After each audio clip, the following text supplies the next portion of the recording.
Boa noite, meu irmão. Boa noite, minha irmã. Boa noite, família da Igreja Cristã Nova Vida em Olaria. Mais uma quinta-feira que nós temos a oportunidade de estarmos reunidos neste nosso culto de oração e pregação da palavra de toda quinta-feira, nesse formato, às 19h30, em uma sala virtual de oração. E agora, nós nos colocamos para ouvir a exposição do texto sagrado.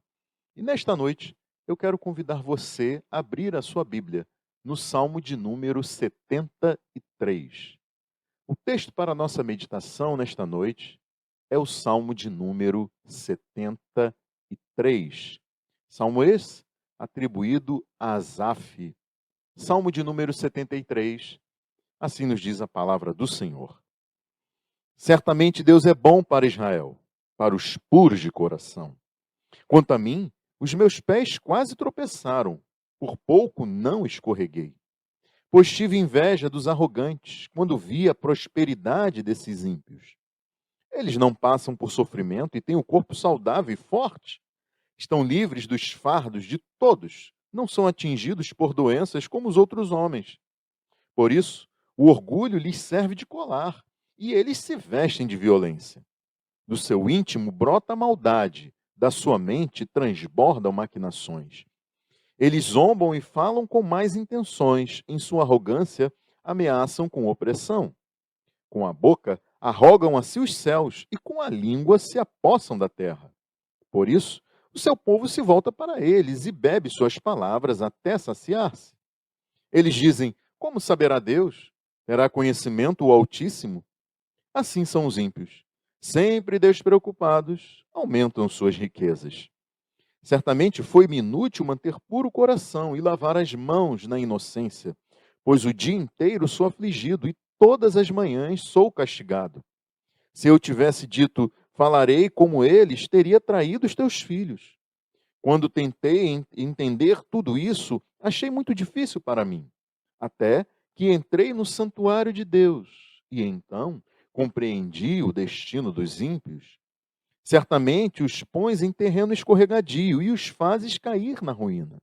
Como são destruídos de repente, completamente tomados de pavor, são como um sonho que se vai quando acordamos.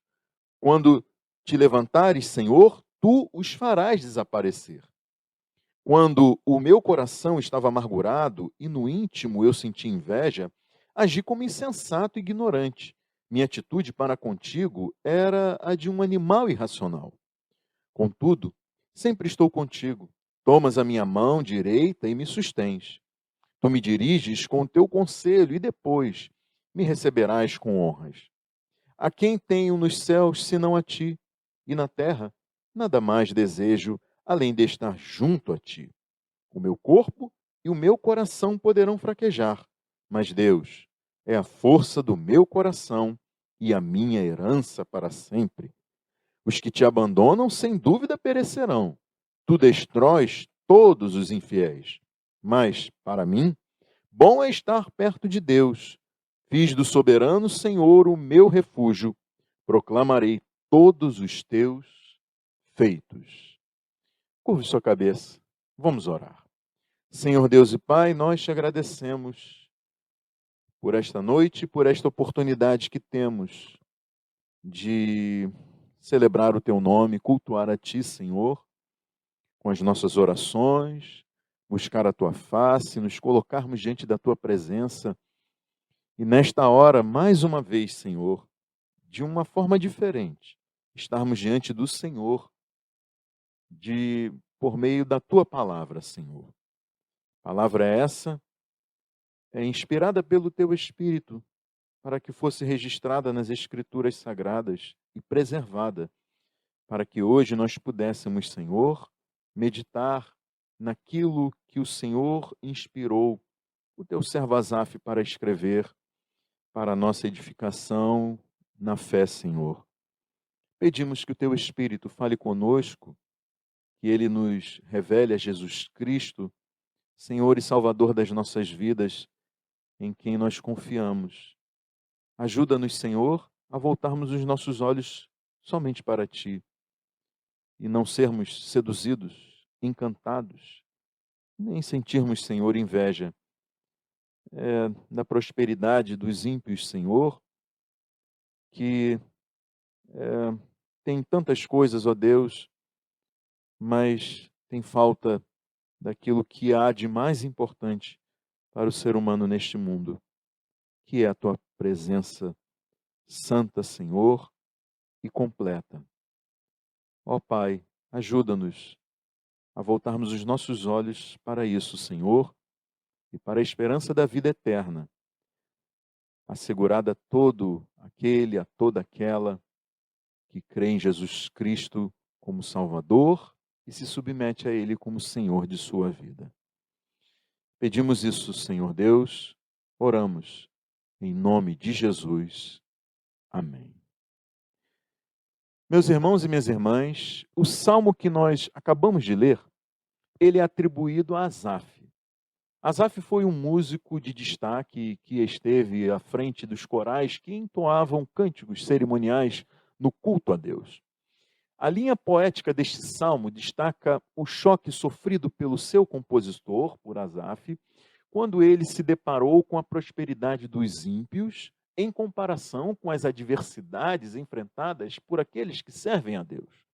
Os ímpios são aqueles que não têm ligação com o Deus de Israel, e neste salmo eles são identificados como arrogantes e perversos, no versículo de número 3, como gente que não padece sofrimentos esses que levam essas pessoas à morte, e aparentam ser muito saudáveis e muito fortes ao longo da vida, como mostra o versículo 4.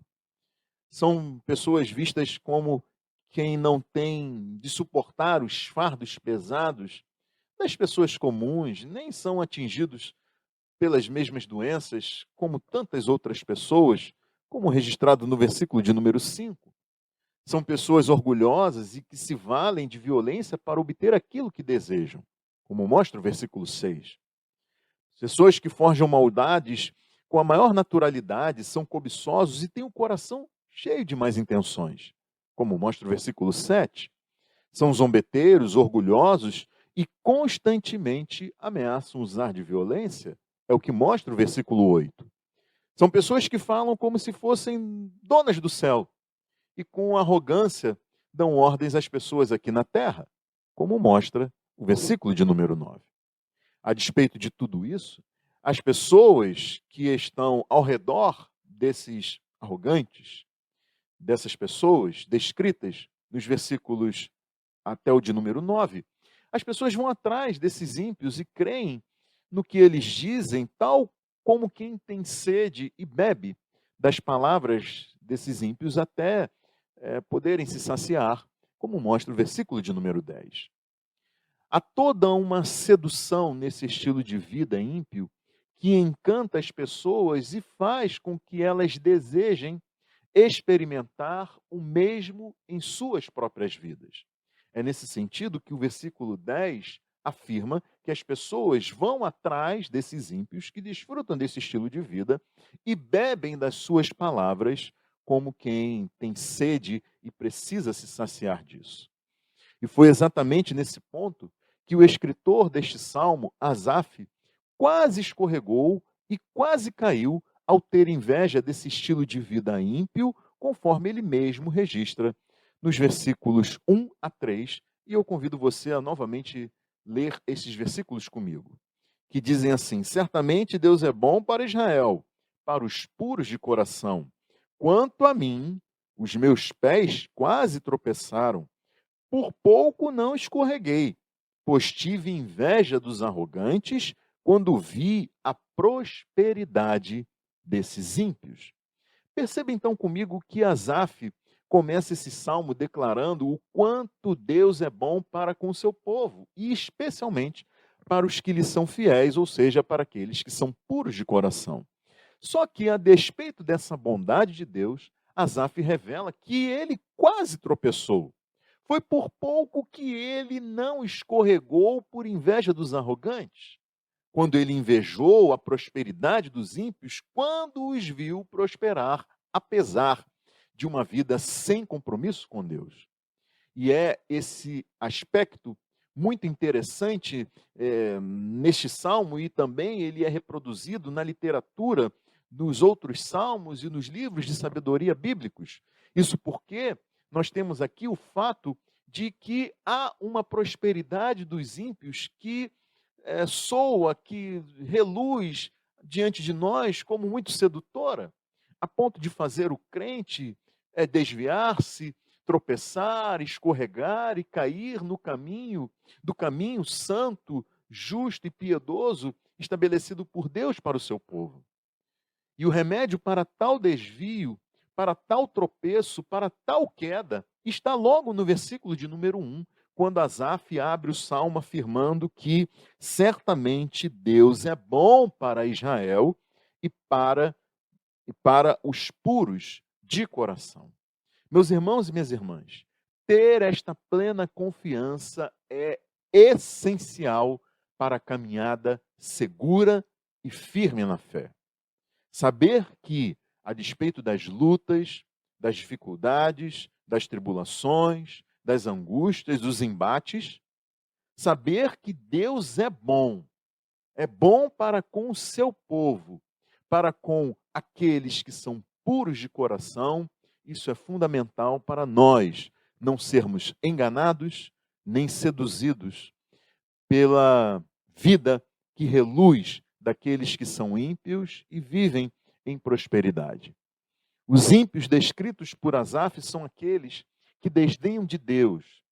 Eles agem como o que está registrado aqui no versículo de número 11, veja aí comigo. Eles dizem: como saberá Deus? Terá conhecimento o Altíssimo? São pessoas que vivem abastadas com os seus recursos e que desprezam totalmente a Deus, vivendo como se Deus não tivesse essas pessoas debaixo dos seus olhos. São pessoas que vivem como se Deus fosse apenas um espectador, somente mais um figurante no mundo, sem qualquer significância ou real impacto na vida de quem quer que seja.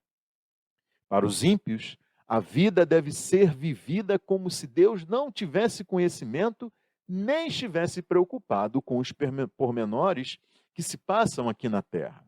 E assim eles vivem como bem entendem. E o versículo 12 fecha bem essa descrição dos ímpios quando ele registra o seguinte, veja aí comigo, versículo 12. Assim são os ímpios, sempre despreocupados, aumentam suas riquezas. Outras traduções para este versículo registram o seguinte: eis que estes são ímpios, e todavia estão sempre em segurança, e se lhes aumentam as riquezas. Outra tradução registra: eis que estes são ímpios, e prosperam no mundo, aumentam em riquezas. Outra tradução registra: vejam como os perversos desfrutam uma vida tranquila, enquanto suas riquezas se multiplicam. E uma última tradução registra o seguinte: eles não precisam se esforçar, vivem tranquilos e suas riquezas aumentam a cada dia. Percebam, meus irmãos e minhas irmãs, que em cada uma dessas traduções está o destaque para a vida tranquila, segura, sem preocupações e cada vez mais rica, desfrutada pelos ímpios. Asaf ficou fascinado por essas coisas e quase virou as costas para a graça de Deus. A vida não parecia nada fácil para Asaf. Ele deveria ser parecido como um trabalhador brasileiro, como uma trabalhadora brasileira, que ganha pouco mais de um salário mínimo. Uma pessoa que vive de forma honesta com o seu salário, que faz os apertos e as economias que precisa para conseguir chegar ao fim do mês com as contas pagas e a comida na mesa. Alguém que poderia muito bem dizer o mesmo que Asaf registrou aqui nos versículos 13 a 15. E eu convido você a ver comigo aí. Certamente foi-me inútil manter puro o coração e lavar as mãos na inocência, pois o dia inteiro sou afligido e todas as manhãs sou castigado. Se eu tivesse dito, falarei como eles, teria traído os teus filhos. Asaf se coloca aqui como alguém que enfrenta as vicissitudes da vida e sofre debaixo da pressão do dia a dia, de alguém que precisa ganhar o seu pão a cada manhã, a cada dia. Ele também se mostra como alguém que, se tivesse se juntado a esses ímpios, ele teria certamente traído ao povo de Deus, o povo de Israel, os filhos de Deus. E daí, quando nós lemos versículos 16 e 17, é que as coisas começam a ficar mais claras. Veja aí comigo o que Asaf registra nesses versículos 16 e 17. Quando tentei entender tudo isso, achei muito difícil para mim, até que entrei no santuário de Deus e então compreendi o destino dos ímpios.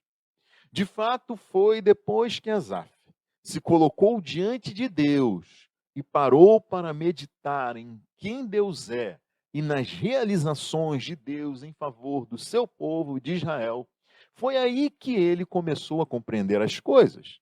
Ele percebeu que a sua inveja era uma grande tolice e que o fim dos ímpios estava logo adiante. Ainda que levasse alguns anos, até algumas décadas, enquanto que aos que estão em aliança com Deus está assegurada a vida eterna. Desse modo, Asaf, ele demonstra uma grande mudança de pensamentos, de palavras e de atitudes depois que ele entra no santuário de Deus. E aí ele tem descortinada diante de si a realidade por trás da aparência das coisas deste lado da eternidade. Veja o que ele registra nos versículos 21 a 24. Acompanhe comigo. Versículo 21. Quando o meu coração estava amargurado e no íntimo eu sentia inveja, agi como insensato e ignorante. Minha atitude para contigo era a de um animal irracional. Contudo, sempre estou contigo, tomas a minha mão direita e me sustens. Tu me diriges com teu conselho e depois me receberás em honra. Perceba que a inveja em relação à prosperidade, à tranquilidade, à ausência de problemas relacionados à saúde por causa dos recursos disponíveis e do luxo desfrutado pelos ímpios, isso levou Asaf à insensatez, à ignorância e a uma atitude para com Deus desprovida de racionalidade, equilíbrio e bom senso. Até que, caindo em si, ele percebeu que o fim dos ímpios é, meus irmãos e minhas irmãs, terrível. A despeito de suas riquezas, de suas despreocupações, dos recursos que lhes proporcionam uma saúde invejável, deste lado da eternidade, essas coisas um dia terão fim. Enquanto isso, Asaf percebeu que não há nada melhor do que desfrutar da mão de Deus sustentando a sua vida, do que desfrutar da voz de Deus dirigindo seus passos com conselhos perfeitos e preparando a festividade do dia em que receberá os seus filhos e as suas filhas em sua santíssima presença. É por isso que Asaf conclui a sua reflexão, dizendo no versículo de número 25 o seguinte, veja aí comigo: a quem tenho nos céus, senão a ti, e na terra nada mais desejo além de estar junto a ti. Vejam, meus irmãos e minhas irmãs, como que depois de entrar na presença de Deus, Asaf, mesmo dizendo aqui no versículo de número 14, que passava o dia inteiro afligido, todas as manhãs sendo castigado pelas vicissitudes da vida, ele, depois de entrar na presença de Deus, depois de desviar os seus olhos da prosperidade, da opulência dos ímpios, ricos e abastados, ele se volta para Deus e diz: a quem tenho nos céus senão a ti, e na terra nada mais desejo além de estar junto a ti. E sobre a sua saúde física, Asaf afirma no versículo de número 26 o seguinte: o meu corpo e o meu coração poderão fraquejar, mas Deus é a força do meu coração e a minha herança para sempre. e sobre a possibilidade de um dia voltar a ser seduzido pela prosperidade dos ímpios, Asaf conclui este salmo registrando o seguinte nos versículos 27 e 28. Os que te abandonam, sem dúvida perecerão. Tu destróis todos os infiéis, mas para mim, bom é estar perto de Deus. Fiz do soberano Senhor o meu refúgio, proclamarei todos os teus feitos. Meus irmãos e minhas irmãs, que assim seja com cada um de nós. Nós que estamos ouvindo esta mensagem, que a inveja da prosperidade dos ímpios não nos roube a alegria de estarmos perto de Deus e a esperança certa e segura de que um dia viveremos para sempre na sua santíssima presença, desfrutando de grande glória, beleza, majestade, formosura e delícias para a eternidade. Bom, meus irmãos e minhas irmãs, como vocês sabem, eu estou prosseguindo em uma série de mensagens que tem o objetivo de tratar sobre a teologia do coaching. E a minha intenção, ao fazer esta breve exposição do Salmo 73, nesta noite, foi mostrar o quanto aquilo que a teologia do coaching defende é tão sedutor e, ao mesmo tempo, tão nocivo para a vida cristã. Porque, assim como Asaf se viu seduzido e foi tomado pela inveja, desejando vivenciar a mesma prosperidade dos ímpios, nós hoje somos tão seduzidos quanto ele. Podemos ser tão seduzidos e o que eu tenho visto é que há muitos sendo arrastados por esse encanto e como que arrastados para o fundo do mar pelas sereias que encantam aqueles navegantes nos mares. Meus irmãos e minhas irmãs, pessoas que se dizem cristãs estão seduzidas pelo modelo de prosperidade e pelo estilo de vida de celebridades e de gente famosa na internet.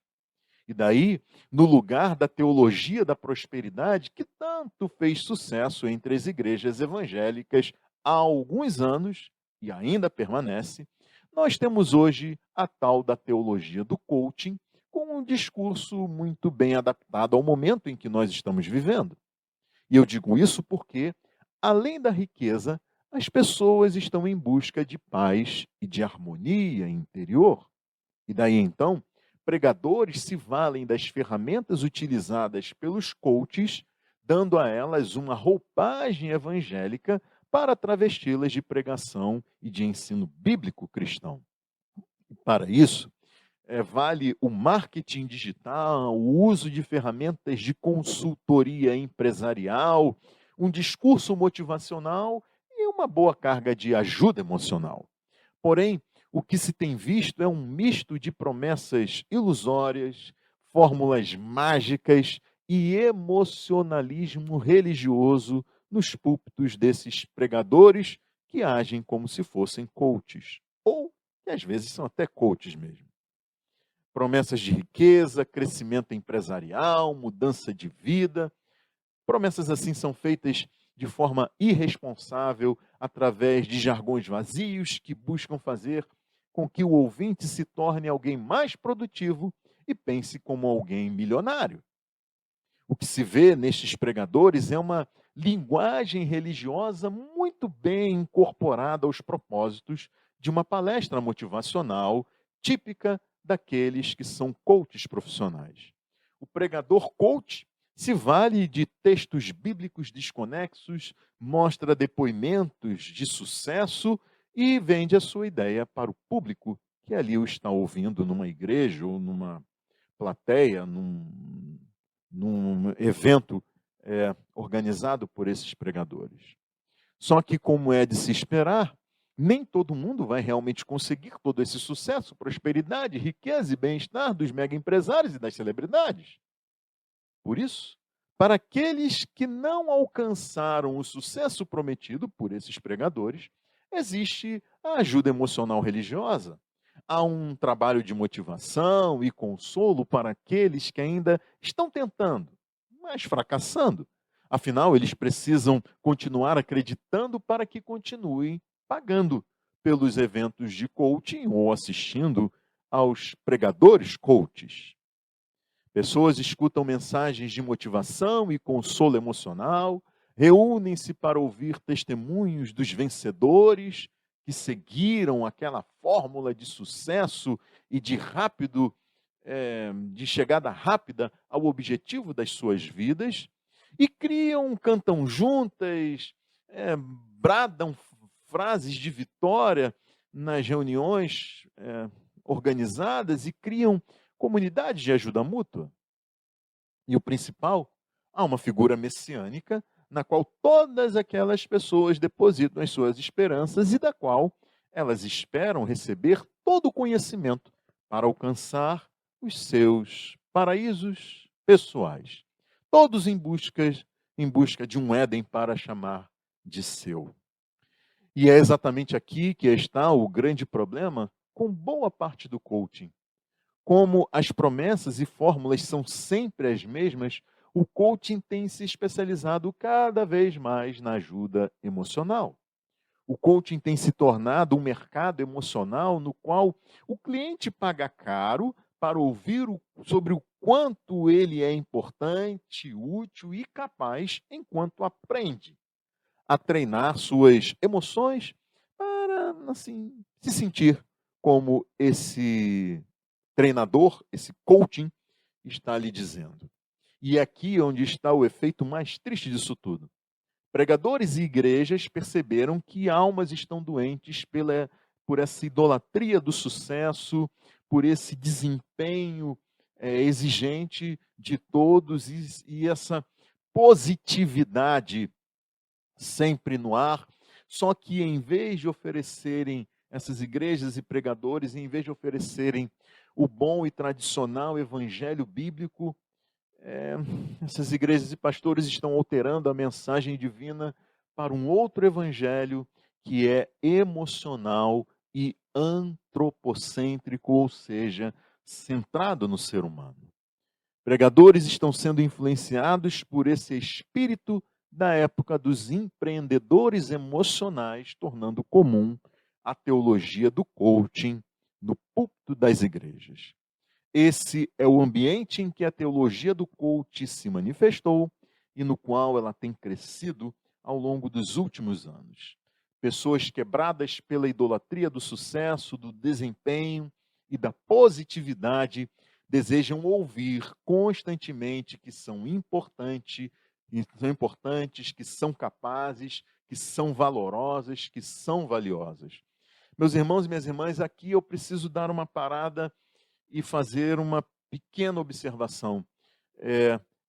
Esse pessoal, esses que usam essa teologia do coaching, eles fazem um mau uso de textos bíblicos e um linguajar para massagear o ego das pessoas.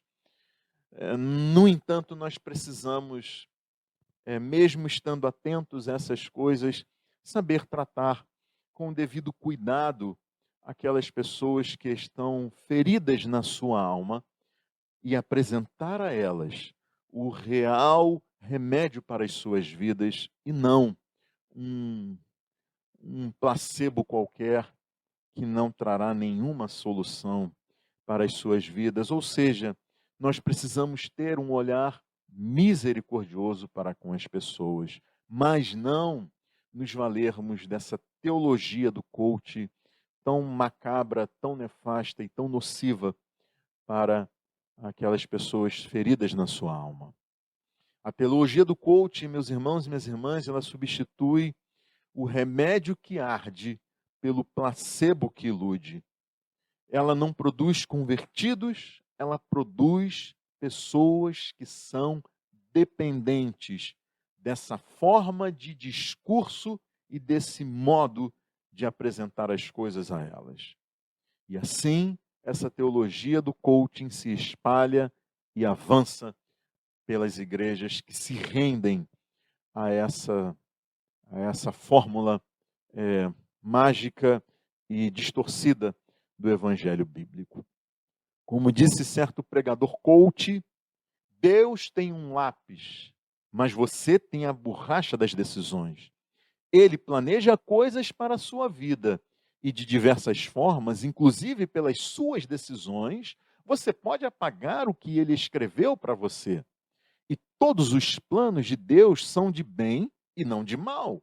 A conspiração divina, Pai, Filho e Espírito Santo, está no céu conspirando ao seu favor, sempre para você sair bem, sempre para você ganhar, sempre para você sair do buraco, sempre para o casamento melhorar, sempre para a solidão ir embora, sempre para a prosperidade chegar, sempre para o bem. Mas porque as coisas dão errado? Porque de vez em quando a gente apaga parte do plano, parte desse plano de Deus. Então percebam como esta mensagem, meus irmãos e minhas irmãs, é sedutora. Ela defende que Deus planejou prosperidade para seus filhos e filhas, mas que são as nossas decisões que destravam ou não esse bom destino divino para nós. Deus é como um pai humano que faz planos maravilhosos para seus filhos, mas que não tem controle sobre o poder de decisão deles.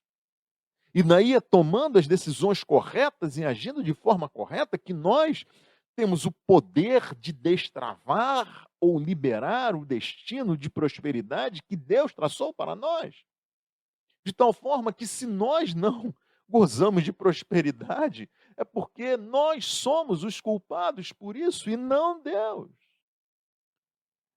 Tudo depende do quão você está ciente desse mistério sobre a prosperidade, do quão disposto você está para ser uma pessoa produtiva que corre atrás e alcança o que você quer, o que você deseja. Essa é a fórmula do negócio do coaching. Percebam que, enquanto que a teologia da prosperidade, ela ensina que se os crentes repetirem confissões positivas, concentrarem seus pensamentos e gerarem fé suficiente, Deus vai lançar bênçãos sobre as suas vidas. Já neste novo evangelho, afirma-se que Deus deseja e até promete que os crentes viverão uma vida saudável e financeiramente próspera, desde que esta pessoa se disponha a destravar aquilo que Deus tem preparado para ela. A teologia do coaching segue a mesma linha em que defende que Deus tem promessas ou planos de prosperidade para nós, porém, somos nós que precisamos agir corretamente para acessar ou liberar essas bênçãos prometidas ou planejadas por Deus. Tanto na teologia da prosperidade quanto na teologia do coaching, a pobreza é tratada como algo que Deus não planejou para nós. Na teologia da prosperidade, o que destrava as bênçãos de Deus são as declarações de fé e o dízimo. Na teologia do coaching, são as ferramentas do coaching e as decisões corretas. Ou seja, você tem que seguir aquela fórmula estabelecida, preparada por este grande conhecedor dos mistérios, para que você tenha uma vida próspera, feliz, realizada, e seguindo esses passos, eles garantem que você conseguirá isso. E se você não conseguir, é porque alguma coisa de errado está acontecendo com você, com a sua vida. Você precisa tomar certas decisões, você precisa tomar certas posturas. Na teologia da prosperidade, as promessas são de riqueza e saúde. Na teologia do coaching, são de prosperidade financeira, saúde emocional e vida equilibrada. Meu Deus, quem não desejaria uma coisa dessa? Na teologia da prosperidade, o fiel precisa de fé. Na teologia do coaching, ele precisa de produtividade.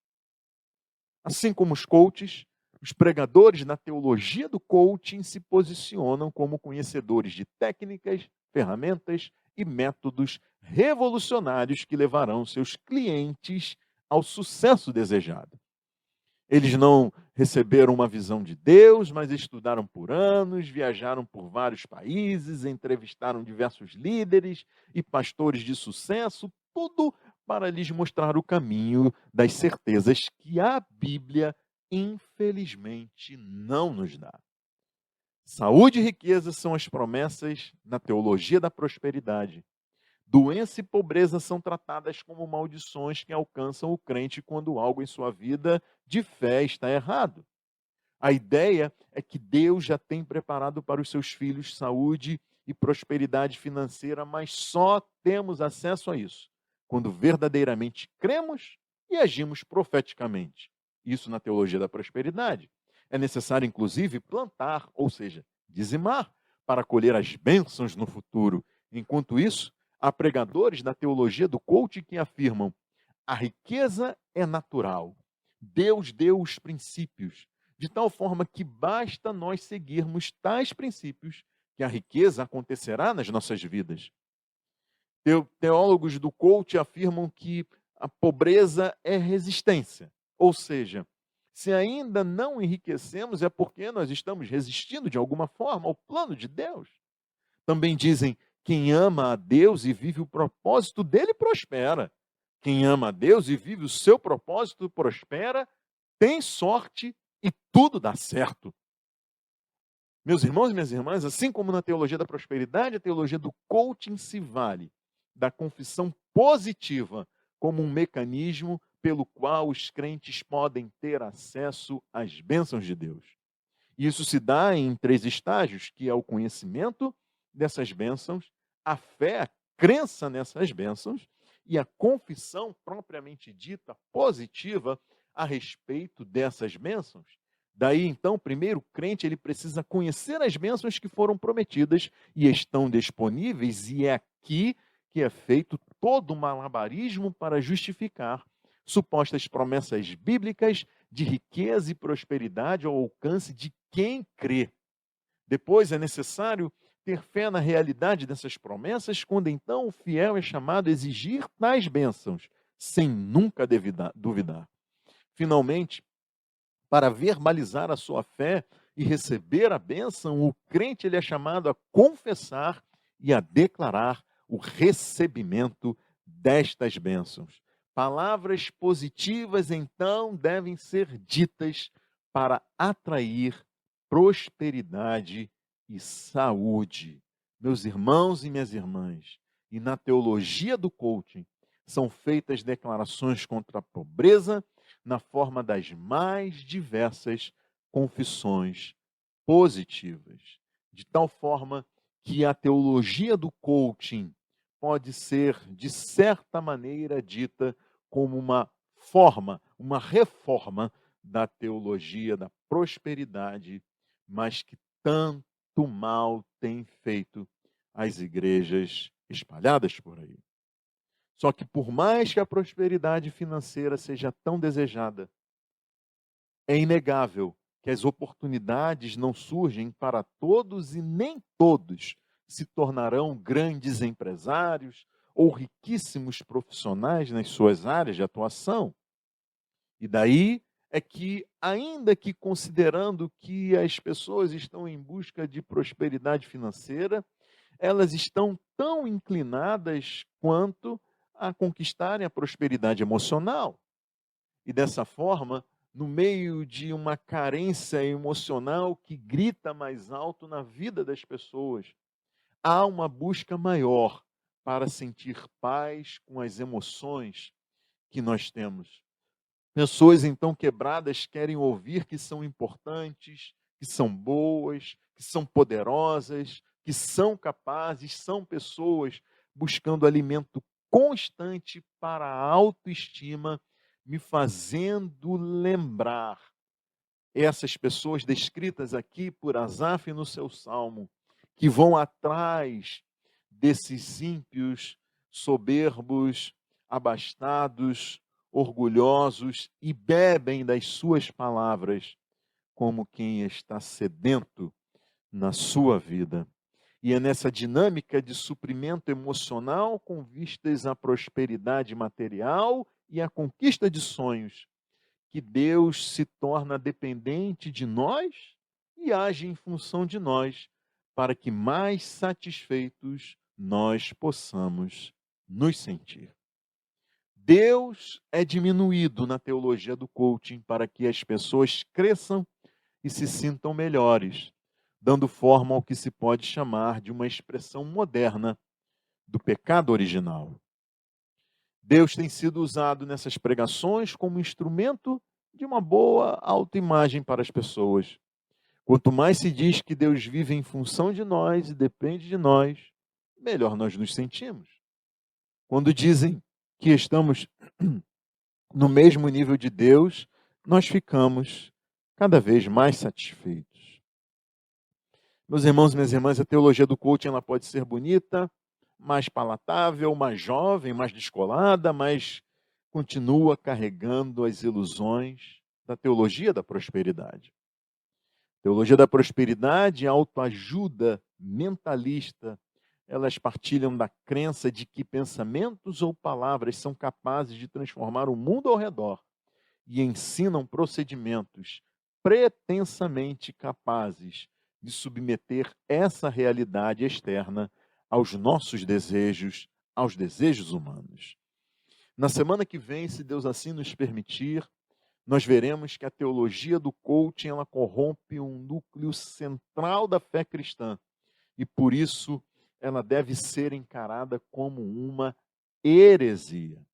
Porém, antes de encerrar essa mensagem, eu gostaria de compartilhar com vocês algo que foi registrado por um pregador no passado, com base neste Salmo 73. Percebam que Asaf, ele entendeu como que Deus nos faz realmente felizes aqui nesta vida em comunhão com Ele, ainda que o nosso corpo e o nosso coração venham a fraquejar. Ou seja, como diz o versículo 26 que nós lemos em outras traduções, ainda que a minha mente e o meu corpo enfraqueçam, Deus é a minha força, Ele é tudo o que eu preciso, o que sempre preciso. Minha saúde pode acabar e meu espírito fraquejar, mas Deus continua sendo a força do meu coração. Ele é a minha possessão para sempre. Minha saúde pode acabar, meu coração ficar doente, mas Deus é a fortaleza do meu coração. Ele é a minha eterna riqueza. Meu corpo e meu coração desfalecem, mas Deus é a fortaleza da minha vida e minha herança para sempre. E foi por isso que Asaf registrou no versículo 25 deste salmo: a quem tenho nos céus senão a ti, e na terra nada mais desejo além de estar junto a ti, ó meu Deus, ó meu Senhor. Enquanto Asaf buscou a felicidade nas coisas exteriores, naquilo que os ímpios possuíam, ele experimentou a infelicidade. Foi quando ele se tocou que tinha a maior de todas as riquezas, que é o próprio Deus com ele, que ele encontrou a verdadeira felicidade. Meus irmãos, minhas irmãs, meus amigos e minhas amigas, que essa mensagem lhes sirva de alerta para todos nós, sirva de alerta para todos nós. Não há real felicidade, realização nessas riquezas externas.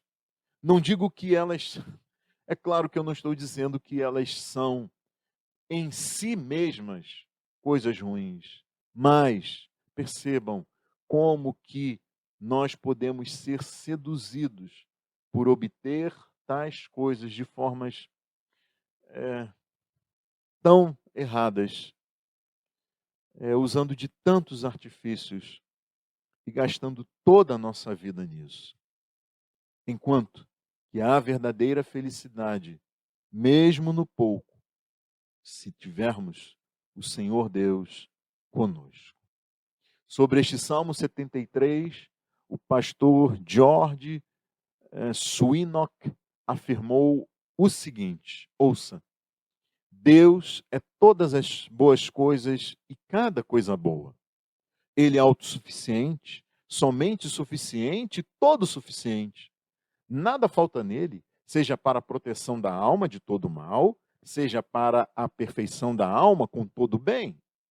Se Deus fosse a sua porção, você encontraria nele qualquer coisa que o seu coração desejasse e qualquer coisa que pudesse levar você à felicidade. Você é ambicioso? Deus é uma coroa de glória. Você é cobiçoso? Deus é riquezas insondáveis. Você é lascivo? Deus é rios de prazer e plenitude de alegria. Você está com fome? Deus é banquete. Você está cansado? Deus é repouso, uma sombra para o calor e um abrigo para a tempestade. Você está fraco? Deus é força eterna. Você está em dúvida? Deus é maravilhoso em conselho. Você está nas trevas?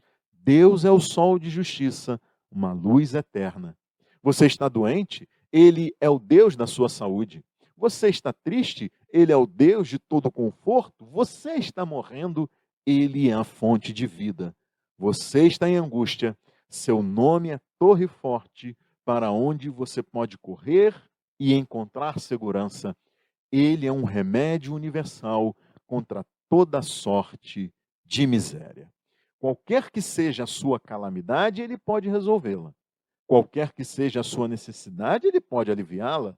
Ele é a prata, ouro, honra, deleite, alimento, vestimenta, lar, terra, paz, sabedoria, poder, beleza, pai, mãe, esposa, marido, misericórdia, amor, graça, glória e infinitamente mais do que tudo isso. Inspirado pelo Espírito Santo, Asaf encerrou este salmo com uma advertência e um convite. A advertência está no versículo 27. Veja aí comigo. Os que te abandonam, sem dúvida perecerão. Tu destróis todos os infiéis.